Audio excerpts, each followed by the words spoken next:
আসসালামু আলাইকুম। ওয়ালাইকুম সালাম। ভালো আছেন নি ভাই? আছেন নি ভালো? আলহামদুলিল্লাহ। আলহামদুলিল্লাহ ভালো আছি। এর কি বালতি কোম্পানি বলছেন নতুন নাকি? জি জি জি, আজকে বর্ষখানে হয়ে গেছে গা। বছর গানে হয়ে গেছে গা। কই কই চালান দেন থেকে বালতি? এই যে ঢাকাতে দেই, এরপরে মনে বলদা দেই, এরপরে যে দান্দুল দেই, শীতলাই দেই, ঠিক আছে, মিরপুর দেই, কসবা দেই। যাক ভালো হয়েছে তো, বাড়ি গাড়া যেতে হয়েছে, এর থেকে তো অনেকে নিতে পারবেন না। হ্যাঁ, এটা আপনার গলায় সুযোগ সুবিধা আছে ভাই। ভাই দৈনিক, হ্যাঁ ভালো, কি অবস্থা আপনারা? দৈনিক কটা বালতি বানাতে পারেন একজনে? এই তো ভাই 40টা 48টা প্রতি বালতিতে পার পিস কত টাকা করে হাজিরা দেন আপনারা? 16-17 টাকা। প্রতি বালতিতে 17 টাকা। যাক ভালো হয়েছে, এখন বেকার সমস্যা দূর হয়েছে নি। হ্যাঁ ভাই হ্যাঁ, এটা যে করছে না ভালো না, সুবিধা হয়েছে আপনার লেগে। অনেক সুবিধা হয়েছে ভাই।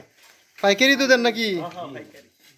ও দেখছেন নি, আমরা যারা বালতি দরকার ইচ্ছা করলে সরাসরি তারাতে বালতি নিতে পারবেন, বুঝছেন? কাজও করি ভাই।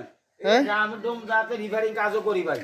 রিভার ড্রামের ডাকনা লাগাই, তলা লাগাই, বুঝছেন? বিভিন্ন রিভারিং কাজ করি ভাই। কাজ করেন? জি। ভালো হয়েছে, এটা সুবিধা না, কর্ম ভালো না। আজাইরা থাকার থেকে এই কর্মটা ভালো হয়েছে নি, বাড়ি গাড়া। আলহামদুলিল্লাহ আলহামদুলিল্লাহ, আমাদের লাগে অনেক ভালো হয়েছে। দেখছেন নি ভাই, দেখেন আসলে বেকার না থেকে যে কোনো কাজ করে বালা, ঠিক না শুনুন ভাই? ঠিক আছে ঠিক আছে। হ্যাঁ, ধন্যবাদ। আমরা বাইরে ভাই আমরা বাইরে করে দিবেন। এখন আমার এটা বল বল। হ্যাঁ